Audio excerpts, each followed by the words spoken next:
Ouvrons tout de suite ce journal pour dire que les prestataires funéraires de la ville de Pointe-Noire étaient en assemblée générale hier lundi 21 avril 2025. À l'ordre du jour, les prix exorbitants imposés pour l'inhumation dans les cimetières de la capitale économique.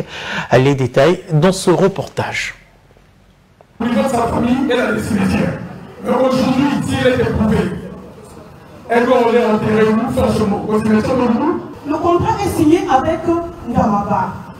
Ces jeunes-là, ils vont aller où? Ils vont faire quoi? Réunis dans un contexte solennellement tendu, les prestataires funéraires de la ville de Pointe-Noire ont dénoncé avec véhémence les délibérations du conseil départemental et municipal, leur corporation et partant les familles éprouvées. Le mot introductif était rendu par Ray Lokibo en ces termes.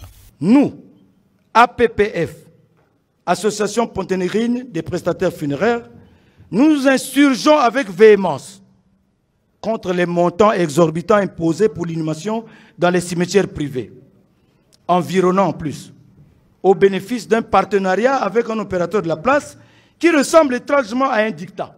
Le peuple de Pointe-Noire risque de se sentir désabusé, et c'est malheureusement le cas, car 75 000 francs pour inhumer dans un cimetière cinquantenaire interpelle la conscience collective.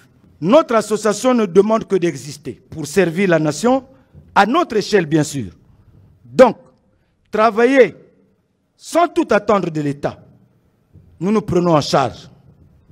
Nous sommes profondément et irasciblement impliqués dans la vie des Congolais, du moins dans le domaine qui est le nôtre.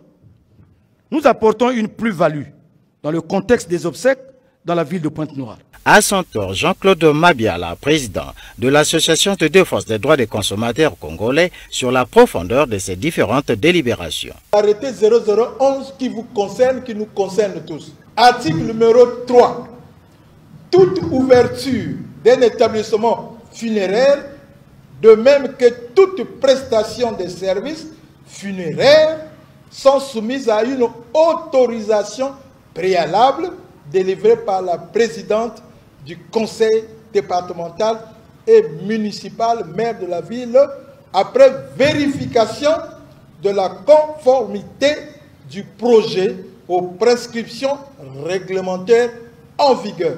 Les échanges se sont instaurés autour de cette assemblée générale extraordinaire, éclaircir les zones d'ombre et venait le communiqué final qui a mis fin à cette assemblée générale extraordinaire des prestataires funéraires de la ville de Pointe-Noire.